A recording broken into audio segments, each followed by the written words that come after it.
So it's pizza time.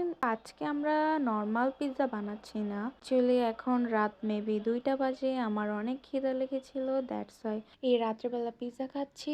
সেজন্য আমাদের খুবই কম উপকরণ লাগবে। সেগুলো হচ্ছে যে সসেস, পেঁয়াজ, ক্যাপসিকাম, আর তোমরা যদি চাও তাহলে টমেটো কুচি দিতে পারো।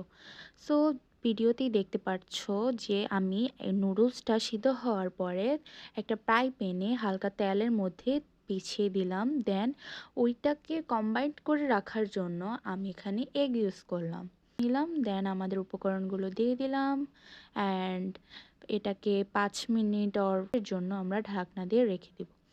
দেন ঢাকনা সরিয়ে এটাকে একটা প্লেটে সার্ভ করব and it's ready for midnight snacks. খুব তাড়াতাড়ি হয়ে যায় অ্যান্ড তোমাদের কাছে এটা দেখতে হয়তো অকওয়ার্ড মনে হচ্ছে, বাট এটা খেতে অনেক মজা। So by.